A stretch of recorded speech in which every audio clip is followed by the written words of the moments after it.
వరకు నన్ను మర్చిపోదు, నిత్యము మరిచెదవా, నాకెంతకాలము విముఖుడవై ఉండు. అంటే దేవుడు విడిచిపెట్టే దేవుడు కాదు, కానీ దావీదు మహారాజు ఆయన సన్నిధి అనుభవించలేక, ఉన్న దుఃఖంలో బాధలో అనుభవించలేక దేవుణ్ణి ప్రార్థిస్తున్నాడు. యెహోవా ఎన్నాళ్ళ వరకు మర్చిపోదు, నిత్యము మర్చిపోదా, నాకెంతకాలం విముఖుడవై ఉండు. అంటే మన ప్రార్థనకు జవాబు రానప్పుడు మన ప్రార్థన ఆలకించటం లేదు అనుకుంటాం, కానీ దేవుడు ఆలకించే దేవుడు, చూస్తున్న దేవుడు. ఇశ్రాయేలును కాపాడువాడు కొనుగోడు నిద్రపోడు అన్నప్పుడు ఇక్కడ చూడకుండా వినకుండా ఉంటాడా? వింటాడు. కానీ దావీదు మహారాజు ఆ పరిస్థితుల్లో ఆయన సన్నిధిని అనుభవించలేకపోతున్నాడు, జవాబుని పొందలేకపోతున్నాడు. కాబట్టి దావీదు మహారాజు అట్ట విలపిస్తున్నాడు అనమాట. యెహోవా ఎన్నాళ్ళ వరకు నన్ను మర్చిపోదు, నిత్యము మరిచెదవా, నాకెంతకాలము విముఖుడవై ఉండు. ఆయన సన్నిధి ఒక క్షణం కూడా దూరం అయితే తట్టుకోలేని స్థితి అన్నమాట. 7 మార్లు ప్రార్థించే వాడు దావీదు మహారాజు. ఎల్లప్పుడూ గొర్రెలు కాపరిగా ఉన్నప్పుడు కూడా ఆరాధిస్తూ ఉండేవాడు, ఆయన సన్నిధిని నిత్యము అనుభవిస్తూ ఉండేవాడు. ఇప్పుడు వచ్చిన పరిస్థితుల నుంచి ఆయనకి విముఖుడైనట్లు అనిపించింది, ఆలకించినట్లు అనిపించింది. కాబట్టి ఆయన ఆ విధంగా మొరపెడుతున్నాడు. కానీ మనకు కూడా ఒక్కొక్కసారి జవాబు రాదు, ప్రార్థిస్తూనే ఉంటాం. దానికి కొంత సమయం పెట్టి ఉంటాడు దేవుడు. ఆ సమయం వరకు మౌని అయి ఉంటాడు. ఆ సమయం కొరకు మనం కూడా నిరీక్షణ గల వారిని ప్రార్థిస్తూనే, స్తుతిస్తూనే, గమనిస్తూనే ఉండాలి. ఒక పరిస్థితి మనం ముందుకు వచ్చినప్పుడు వెంటనే పరిష్కారం అనేది రాదు. ఆ పరిస్థితిలో మనకు దేవుడు వినలేదు, మన ప్రార్థన ఆలకించలేదు, మనకు సహాయం చేయటం లేదు అని మనం ఎప్పుడు అనుకోకూడదు. ఆయన ఆలకించేవాడు, విని దానికి పరిష్కారం ఇచ్చేవాడు. ఎప్పుడు వదిలిపెట్టాడు. ఆయన నమ్మిన బిడ్డలను ఎప్పుడూ వదిలిపెట్టాడు. కానీ మన నిరీక్షణలోనే కొంచెము మనం నిరీక్షించలేము, అల్ప విశ్వాసంగా మారిపోతాం, బలహీన పడిపోతాం. నన్ను చూడటం లేదు, వినటం లేదని దేవుని మీద విసుక్కుంటాం. కానీ దేవుడు ఎల్లప్పుడూ చూసే దేవుడు, వాగ్దానం ఇచ్చేవాడు, నెరవేర్చే దేవుడు అయ్యున్నాడు. మనమే కొన్నిసార్లు మాటకు నిలబడలేము. ఈ ప్రార్థన చేస్తానయ్యా, ఇలా ఉంటానయ్యా, అలా ఉంటానయ్యా, బైబిల్ చదువుతానయ్యా, అవి పాటిస్తానయ్యా అంటాను, కానీ ఎవరు ప్రతి మాట ఇస్తారు, నెరవేర్చలేరు. మాట తప్పే ప్రజలు మనమే. దేవుడు మాట తప్పేవాడు కాదు, ఎప్పుడు ఆలకించే దేవుడు, నెరవేర్చే దేవుడు అయినాడు. అందుకని ఇక్కడ దావీదు మహారాజు వెలుగుచ్చి ప్రార్థించినప్పుడు, విముఖుడు ఉన్నావాయా, ఎంతకాలమయ్యా, ఇంకా తట్టుకోలేను నేను ఈ స్థితి అని ప్రార్థిస్తున్నాడు. ఎంతవరకు నా మనసులో నేను చింతపడుతును, ఎంతవరకు నా హృదయములో పగలంతయు దుఃఖాక్రాంతుడై ఉండును, ఎంతవరకు నా శత్రువు నా మీద తన్ను హెచ్చించుకొనును. అంటే శత్రువేమో హెచ్చిపోతున్నాడు, ఈయనేమో తగ్గిపోతున్నాడు, కృంగిపోతున్నాడు, దుఃఖపడుతున్నాడు. ఎంతవరకు నా మనసులో నేను చింతపడుతును అంటున్నాడు. ఎంతవరకు నా హృదయములో పగలంతయు దుఃఖాక్రాంతుడై, అంటే ఏడుస్తూనే ఉన్నాడు, చింతపడుతూనే ఉన్నాడు. ఆ పరిస్థితులు ఆ విధంగా వచ్చినప్పుడు ఏ పరిస్థితినైనా జయించే శక్తి దేవుడు ఇస్తాడు. కొంత సమయం ఆయన పరీక్షిస్తాడన్నమాట. నా బిడ్డ నా యందు విశ్వాసం నుంచి నిలబడ్డారా లేదా. అదేవిధంగా దావీదు కూడా కొంత విముఖుడై ఉన్నాడు, చూస్తున్నాడు. ఇంకా ప్రార్థిస్తాడా, నన్ను అనుకుంటాడా, పరిస్థితిని తన స్వాధీనంలోకి తీసుకొని మనుషుల ద్వారా ఎదిరిస్తాడా, ఏదైనా కానీ తన బలం ద్వారా ఎదిరిస్తాడా, నన్నే ఆశ్రయిస్తాడా అనేది కూడా దావీదు మహారాజు ఎదురు చూస్తున్నాడు అన్నాడు. దేవుని మీద ఆశ పెట్టుకొని ఉన్నాడు, దేవుని అంతే ఆయన ప్రాధేయపడుతున్నాడు. ఎంతవరకు నా శత్రువు నా మీద తను హెచ్చించుకుంది. శత్రువులు హెచ్చిపోతున్నప్పుడు ఆయన ఏం చేస్తున్నాడు, తిరుగుబడి ఏదో ఒకటి తీర్చుకోగలడు, కానీ తిరుగుబాటు అనేది ఆయన ఇచ్చేయటం లేదు, ఆయన శక్తి ద్వారా, ఆయన బలం ద్వారా. కానీ దేవుణ్ణి ఆశ్రయిస్తున్నారు. మనము కూడా ఒక పరిస్థితి వచ్చినప్పుడు మన ఆలోచనలోనో, మన బలంతోనో, డబ్బులోనో పరిస్థితిని మనము జయించే వారంగా ఉండదు. దేవుడు నాకు దేవుడు ఇచ్చిన ఆలోచన చొప్పున దేవుడితో ఆ పని అప్పగిస్తే దేవుడే సమస్తము చేయగల దేవుడు. శత్రువు హెచ్చిపోయినప్పుడు దేవుడు చూస్తూ ఊరుకుంటాడా? తన బిడ్డను అప్పగిస్తాడా? అప్పగించడు. శత్రువుకి ఎప్పుడు విజయం కానీ బలం కానీ ఇవ్వడు దేవుడు. దాన్ని సమూలంగా నాశనం చేసే సమయం కోసం వేచి చూస్తాడు దేవుడు కూడా. పూర్తిగా తన బిడ్డని రక్షించుకోవాలంటే ఆ శత్రువుని అనగదొక్కాలి. ఆ విశ్వాసము బలము నిరీక్షణ తన బిడ్డలో ఉన్నాయా లేదని ఒకసారి కొంత సమయము చూస్తాడన్నమాట. దేవుడు పిలిచిన వెంటనే వచ్చి చేసేస్తే దేవుని పని అంత సులభంగా నెరవేరుతుందనే భయం అనేది పోతుంది అందరిలో. దేవుని కూడా నిర్లక్ష్యంగా వాడబడతారు. అందుకోసమే శత్రువు ఎంతవరకు నా శత్రువు నా మీద తన్ను హెచ్చించుకొనును. యెహోవా నా దేవా నా మీద దృష్టి ఉంచి నాకు ఉత్తరమేమో. యెహోవా నా దేవా నా మీద దృష్టి ఉంచి నాకు ఉత్తరమే. అంటే ఆయన దృష్టి మరల్చే దేవుడా? ఆయన కన్నులకి ఏదైనా దాగేదా? ఏ పరిస్థితి దాగదు, ఏ మాట దాగదు, ఏ ఆలోచన అంతరంగంలో ఆలోచన పుట్టక మునిపి ఆయన ఎరిగిన్నానన్న దేవుడికి తను ఏదైనా దాగి ఉంటుందా? ఇంతవరకు నా మీద దృష్టి ఉంచి నాకు ఉత్తరం దృష్టి ఉంచి ఉత్తరం ఇవ్వమంటున్నాడు. అంటే చూడయ్యా నా బాధను చూడు, నా వేదనను చూడు, నాకు ఉత్తరం తొందరగా నేను తట్టుకోలేకపోతున్నానని ప్రాధేయపడుతున్నాడు. అయినప్పటికీ కూడా దేవుడు ఆలస్యం చేసేది ఎందుకు? ఆయన మీద ఆ విశ్వాసం ఉంది, దేవునికి నిలబడతాడన్న నమ్మకం ఉన్న బిడ్డకే అప్పగిస్తాడు. ఏ పరీక్షకైనా దుష్టునికి కూడా అప్పగించేది కూడా ఆయన.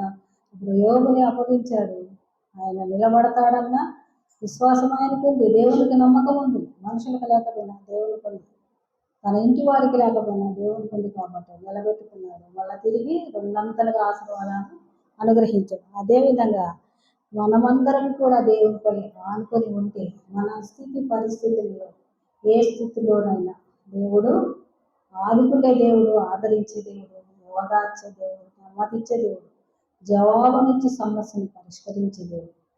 పరిష్కరిస్తాడు అనే నమ్మకము విశ్వాసం మనలో బలపడి ఉండాలి. పరిస్థితికో పనికో మనం లొంగిపోకూడదు.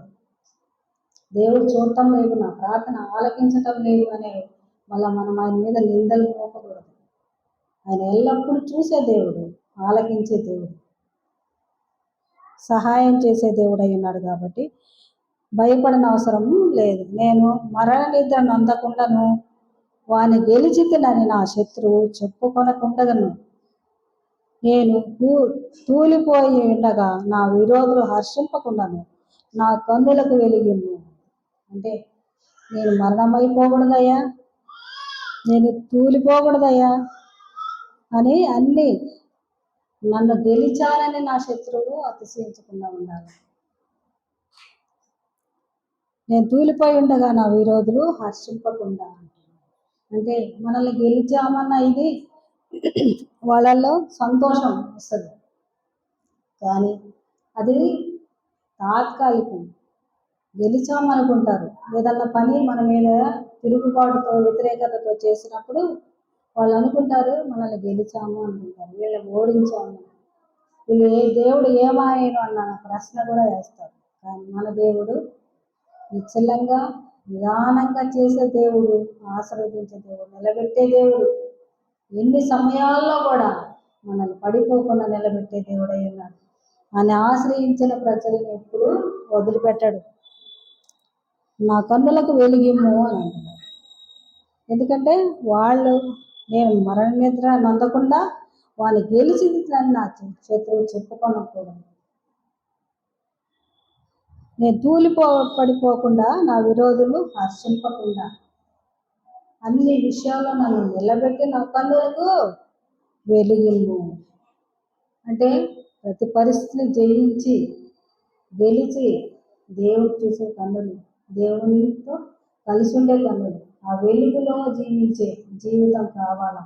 చీకటిలో తర్వాత పాపములో శాపములో కూరుకుపోకుండా మన ప్రతి పరిస్థితి నుంచి మనం బయటికి తీసుకొచ్చి అందులకి వెలిగిచ్చే దేవుడు.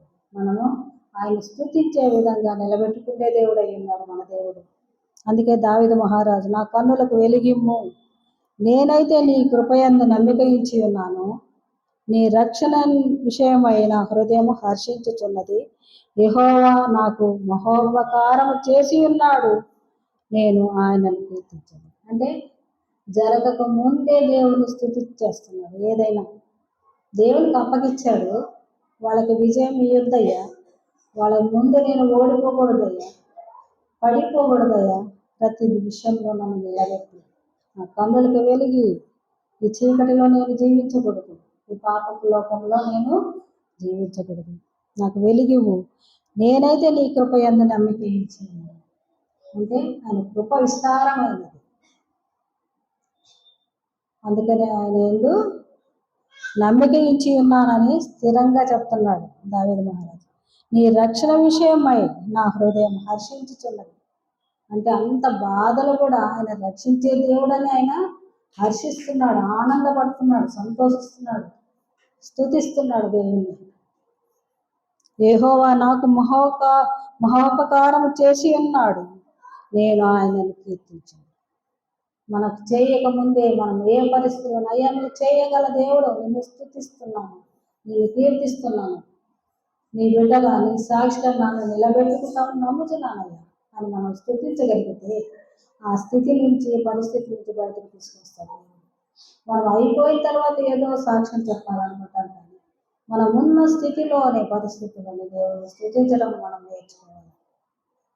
స్తుతించినప్పుడు ఆ స్థుతికి దేవుని సన్నిధి అక్కడ నిలబడలేదు, మన మధ్యకి వచ్చి సహాయం అందిస్తాడు, ప్రతిదీ సరళం చేస్తాడు. ఏ విషయంలో కూడా మనం కృంగిపోకుండా, కృషించిపోకుండా, దుఃఖపడకుండా మనల్ని ఆదరించే దేవుడు ఆయన ఉన్నాడు. ఆయన బలం మనకు తెలిసి మనం ఆయన ఎందుకు అనుకోము? సమర్థుడు, అన్ని సమస్తము చేయగల సమర్థుడు కదా మన తండ్రి. ఆయనకి తప్ప ఏది రహస్యమందు ఏది దాగలేదు, ఆయనకి తప్ప ఎవరికి తెలియదు. మన మనసుకి రాకముందే మన అంతరంగం ఎరిగి ఉన్న దేవుడు, బయట పరిస్థితులన్నీ గ్రహించి ఉన్న దేవుడు కాదా. మనకి విరోధంగా ఏది ఉన్నా దాన్ని నాశనం చేసి మనకు విజయం ఇస్తాడు, మనల్ని రక్షిస్తాడు, కాపాడుతాడు, సంరక్షిస్తున్న దేవుడు ఆయన. ఆయన అనుకుని మనం ఎల్లప్పుడూ మనం స్తుతించి ఆరాధించి కనపరచామా, ఆ స్తుతులపై ఆసనుడయ్యే దేవుడు మన సన్నిధికి వచ్చి సహాయము అందిస్తాడు. ఆయన ఆ సింహాసనం మీద నిలబడలేడు, మన స్థుతి రూపం అనేది ఆయన్ని మన మధ్యకి తీసుకొస్తుంది. ఆయన ఆరాధిస్తూ ఉంటే, గణపరుస్తూ ఉంటే మనము ఎల్లప్పుడూ దేవునికి సమీపంగా ఉంటాం. ప్రార్థన అయితే చేస్తుంటాం, అది కావాలి ఇది కావాలి కాదు, ఎల్లప్పుడూ ఏ స్థితిలో ఉన్నా స్తుతించి ఆరాధించే బిడ్డలుగా మనం ఉండాలి. అన్ని విషయాల్లో మనం ఆయన ఆనుకొని ఉంటే ప్రతి విషయంలో హర్షించే విధంగా మనం చేస్తానంటున్నాం. ఆయన ఇచ్చిన వాగ్దానం, కృపయందు నమ్మిక ఇచ్చి ఉన్నాను అని అంటున్నాడు దావీదు మహారాజు. రక్షణ విషయమై నా హృదయం హర్షించుతున్నది. మరి మనం రక్షణ పొంది ఉన్నాము కదా, మనం నశించిపోతామా, మనం బలహీనపడతామా, ఓడిపోతామా? సాతాను ముందు వచ్చే శ్రమలు తాత్కాలికం, శోధనలన్నీ తాత్కాలికమైనవి. మనల్ని పరీక్షించేదానికి కావచ్చు, పరిశోధించేదానికి కావచ్చు. మనల్ని పరిశోధించేవాడు దేవుడు. సైతాను మాత్రం ఎప్పుడు శ్రమ పెడతానే ఉంటుంది. ఎందుకంటే శ్రమలకి లొంగిపోతాం అని చెప్పి, ఏదైనా బాధ వచ్చినప్పుడు దేవుడు ఇంకా నాకు సహాయం చేయలేదు, లోకంతో ఆ లోకస్తులందరూ బాగున్నారు, నేను ఎందుకు ఈ విధంగా ఉన్నాను, దేవుని నమ్ముకున్న బిడ్డని అని మనము ఎక్కడ ఆ ఒక్క మాటలో అటు తొలగితే చాలు, అది సొంతం చేసుకుని సమస్తం అనుగ్రహిస్తుంది. ఎందుకంటే లోకాసులు అలా చూపిస్తుంది, సాతాను త్వరగా పరిష్కారం వచ్చినట్టు చూపిస్తుంది. ఇప్పుడు ఏదైనా పని కావాలంటే నువ్వు ప్రార్థన చేస్తావా, లంచం ఇచ్చి తొందరగా తెచ్చుకుంటావా? లంచం ఇస్తే పని అయిపోతుంది. కొంతమంది ఆశ్రయిస్తారు, నీకు ఆ సీట్ వస్తుంది, నీకు ఆ ఉద్యోగం వస్తుంది, అదా ఎక్కడ ఏదైనా అని అన్నప్పుడు దేవుడి వైపు చూడము మనం. అప్పుడు ఎవరి వైపు చూసాము? మనుషుల వైపు, దుష్టుల వైపే చూసాం. మన ధనము మనల్ని మోసం చేస్తుంది. అది ఉన్నప్పటికీ కూడా నువ్వు దేవుణ్ణి ఆశ్రయించి, అయ్యా నీ చిత్తమైన జీవితం నాకు కావాలి, నీకు ఇష్టమైన జీవితం నాకు కావాలి, నేను ఓడిపోకూడదయా లోకంతోనూ పరిస్థితులతోనూ, దేనిలో నేను ఓడిపోకూడదు, నిన్ను కలిగిన జీవితం. అప్పుడే ఆ పరిశోధనలో మనము నెగ్గి నిలబడినప్పుడు సమస్తం అనుగ్రహించి అన్ని 30దంతలుగా, 60దంతలుగా, 100దంతలుగా ఆశీర్వదింపజేస్తాను అని అన్నాడు. ఎవరికంటే తక్కువ ఉంచేవాడు కాదు, అందరి ఏర్ల ఇంకా అత్యున్నత స్థాయిలో ఉంచే దేవుడు. ఏ స్థితిలో ఉన్న నెమ్మది సంతోషము ఎంతమందిలో ఉంటుంది? దేవుడిని కలిగి ఉన్న వారిలో నెమ్మది సంతోషం ఉంటుంది, ఒక నిరీక్షణ ఉంటుంది. అదే మామూలు స్థితిలో ఉన్న వారికి ధనము గూర్చిన ఆలోచన, ప్రతి పరిస్థితిని గూర్చిన ఆలోచన. మనకేముందండి? దేవుడు ఇచ్చాడు, ఆయన స్తుతిస్తాం. దేవుడు ఏ రోజు ఏది చేసినా అది మన మేలు కొరకే అని మనము స్తుతించగలం, నిశ్చింతగా నిద్రపోగలం. ఆ స్థితిలో మనం ఉండగలిగితే దేవుని హర్షించే వాళ్ళమవుతాం. ఆయన రక్షణ నిమిత్తం కానీ, ఆయన కృపను బట్టి కానీ మనం స్తుతించి ఆరాధించే వారమవుతాం. లేదు ఈ లోక చింతలన్నీ మోసుకుంటూ ప్రతి క్షణం మనశ్శాంతి లేకుండా నిద్రపోకుండా ఉన్నామా? మనము దుష్టునికి అధికారం ఇచ్చిన వాళ్ళమవుతాం. పరిస్థితులకి తొందరగా మనుషులకు లొంగిపోయే స్థితితో, మన ధనానికి లొంగిపోయే స్థితితో ఉంటే దేవుని ముందు మనము నిలబడలేము. ఎందుకంటే అన్ని సర్వశక్తిమంతులు మనం కలిగి ఉన్నాము. ఆయన ఆనుకోవాలి, ఆయన బలాన్ని ఆశ్రయించాలి, ఆయనతో కలిసి జీవించాలి, ఆయనతో కలిసి విజయం పతాకము ఎదురయ్యాలి. దేవుడి కృపగల వాక్యము జీవించబడిన గాక. ఇప్పుడు ఆరాధనలోకి వెళ్దామండి. పురుషుల్లో 2, స్త్రీలలో 2 ప్రార్థించవలసిందిగా కోరుతాను.